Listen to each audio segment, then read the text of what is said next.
তোদের এত করে বলি একটু মন দিয়ে পড়াশোনা কর, পড়াশোনা করলে বড় মানুষ হতে পারবি, 4-5 তলা বাড়ি বানাতে পারবি, দামি দামি গাড়ি কিনতে পারবি, বুঝলি?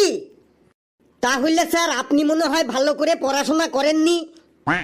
ভালো করে পড়াশোনা করেছিলাম বলেই তো আজকে আমি চাকরি পেয়েছি। তাহলে আপনার 4-5 তলা বাড়ি নেই কেন? আপনি তো দেখি ভাড়া বাড়িতেই থাকেন। হ্যাঁ স্যার, আর আপনার তো কোনো গাড়িও নেই। আপনি তো দেখি একটা ঠুনঠুনে সাইকেল নিয়ে ডেলি স্কুলে আসেন। তোরা যা এক একটা যন্ত্র হয়েছিস না, তোদেরকে একটা ভালো উপদেশও দেওয়ার উপায় আমার নেই। তোদেরকে মোটিভেট করতে গেলে তোরা আমাকেই ডিমোটিভেট করে ছেড়ে দিস। এই লেবু কোথায় রে? স্যার, কটা চুল লেবু এখনো আসেনি। ও না আসাই ভালো, ও আসলেই তো আমাকে জ্বালাবে। ওরে আমাকে চিল্ল না ছাগলে, ছাগল যে থাকে গরুর গোয়ালে। আমাকে চিল্ল না ছাগলে, ছাগল যে থাকে গরুর গোয়ালে। আমাকে চিল্ল না বড় ভাই, ছোট ভাইকে দেখলে আমার হাগা পায়। আমাকে চিল্ল না বড় ভাই, ছোট ভাইকে দেখলে আমার হাগা পায়। আমাকে চিল্ল না ছাগলে, ছাগল যে থাকে গরুর গোয়ালে। আমাকে চিল্ল না বড় ভাই, ছোট ভাইকে দেখলে আমার হাগা পায়। আয় আয়, তোকে আমি হাগাচ্ছি আজ, কত হাঁটতে পারিস দেখবো। Sir, may I come in the ক্লাসের ভিতরটাতে? তোকে আর ইংলিশ বলতে হবে না। স্যার, চামড়ার মুখ তো, ইংলিশ কথাটা মুখ থেকে পিছলাইন যায়। তোর মুখ থেকে ইংলিশ কথা পিছলাইন যায়, তাই তো? যেদিন মুখে ফেবিকুইক মেরে দেব সেদিন বুঝবি। ওকে স্যার, তাইলে বাংলাটাতেই বলছি। স্যার, ভেতরে আসতে পারি বটে? আগে বল, তোর লেট হলো কেন? স্যার, বাড়িতে খুব মারামারি হয়েছিল বটে, তাই লেট হয়ে গেল। মারামারি? কার কার সাথে মারামারি হচ্ছিল? স্যার, আমার মায়ের সাথে আর বাপটোর সাথে মারামারি হয়েছিল বটে। আর তুই গ্যালারিতে দাঁড়িয়ে সেই মারামারি দেখছিলি, তাই তো লেট হয়ে গেল, তাই তো? না স্যার। তাহলে তো লেট হলো কেন বল? স্যার, আমার একটা জুতো মায়ের হাতে ছিল, আর একটা জুতো বাবার হাতে ছিল, আর আমি খালি পায়ে জুতোর অপেক্ষাতে দাঁড়াচ্ছিলাম। তারপরে দুজনার মারামারি থামল, আমাকে আমার জুতো ফেরত দিল। তারপরে জুতো পরে আমি স্কুলটাতে আসলাম, তাই আমার একটু লেট হয়ে গেল। বলিস কি, যেমন ছেলে তার তেমন বাপ মা। যা, জায়গায় গিয়ে বস। স্যার, আমার বাপ মা মন্দর মধ্যেও ভালো বটে। তোকে আর সাফাই গাইতে হবে না, যা তুই জায়গায় গিয়ে বস। এই, তোদের আজ আমি বাংলা ক্লাস নেব। বাংলাতে বাগধারা কাকে বলে জানিস তো তোরা? হ্যাঁ স্যার, জানি। স্যার, বাগধারা আমিও জানি। স্যার, বাংলা বাগধারা আমিও জানি। নে তাহলে তোদের আজ বাংলা বাগধারা ধরবো। বাগধারার অর্ধেকটা আমি বলবো, আর বাকি শূন্যস্থান তোরা পূরণ করবি, মানে বাকি অর্ধেকটা তোরা বলবি, ঠিক আছে? হ্যাঁ স্যার, ঠিক আছে বটে। নে তাহলে প্রথমে লেবু বল। অতি লোভে। নে এবার অতি লোভের পর কি হবে বল। স্যার, অতি লোভে জিভে জল এসে যায় বটে। অতি লোভে জিভে জল এসে যায়, এটা আবার কিরকম বাগধারা হলো? স্যার, অতি লোভে তাঁতি নষ্ট। ভেরি গুড হাবলু, একদম ঠিক বলেছিস। অতি লোভে তাঁতি নষ্ট। নে এবার কালু বল, আয় বুঝে। স্যার, আয় বুঝে বিয়ে করো। কি উল্টো পাল্টা বলছিস? ওটা আয় বুঝে বিয়ে করো না, ওটা হবে আয় বুঝে ব্যয় করো। ভেলু, এবার তুই বল, নাচতে না জানলে। স্যার, নাচতে না জানলে নাচের স্কুলে ভর্তি হতে হবে। জানতাম তুই এমনই কিছু একটা বলবি। আরে নাচতে না জানলে উঠোন বাঁকা, উঠোন বাঁকা। এবার ঘেটুর পালা। ঘেটু বল, গাছে কাঁঠাল। স্যার, গাছে কাঁঠাল থাকলে কাঁঠালটা পাহারা দিয়ে রাখতে হবে। কি যাতা বলছিস? ওটা গাছে কাঁঠাল, গোফে তেল হবে। পেশি, তুই এবার বল, বাদরের গলায়। স্যার, টিউমার হয়েছে। কি সাংঘাতিক রে! বাদরের গলায় টিউমার হয়েছে হবে না, ওটা হবে বাদরের গলায় মুক্তার মালা। হাবলু বল, কানা ছেলের নাম। স্যার, পদ্মলোচন। ভেরি গুড হাবলু, একদম ঠিক বলেছিস। কানা ছেলের নাম পদ্মলোচন। স্যার, আমাদের আরেকবার করে ধরুন, আমরাও এবার ঠিক বলতে পারবো। হ্যাঁ স্যার, ফেলু ভাই ঠিকই বলেছে বটে। বাগধারা গুলা আবার ধরুন, এবার ঠিক বলবো বটে। নে, তোরা যখন বলছিস তাহলে আরেকবার ধরি। এবার ভেবেচিন্তে অ্যান্সার দিবি কিন্তু। লেবু বল, দুধ কলা দিয়ে।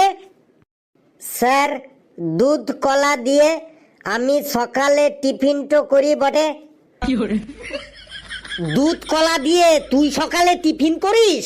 আবারও তুই ভুল অ্যান্সার দিলি। ওটা হবে দুধ কলা দিয়ে কালসাপ পোষা। কালু, তুই এবার বল, জলে কুমির। জলে কুমির তার মানে সাবধানে জলে নামতে হবে। না না, হলো না, ওটা হবে জলে কুমির, ডাঙায় বাঘ। ফেলু, তুই বল, নুন আনতে। স্যার, নুন আনতে দোকানে যেতে হবে। আবার সেই উল্টো পাল্টা অ্যান্সার। ওটা হবে নুন আনতে পান্তা ফুরায়। ঘেটু, তুই বল, চোরে চোরে। স্যার, চোরে চোরে কাকা তো জ্যাঠা তো ভাই। তুই কোথায় দেখেছিস চোরে চোরে কাকা তো জ্যাঠা তো ভাই? ওটা হবে চোরে চোরে মাস্তুতো ভাই।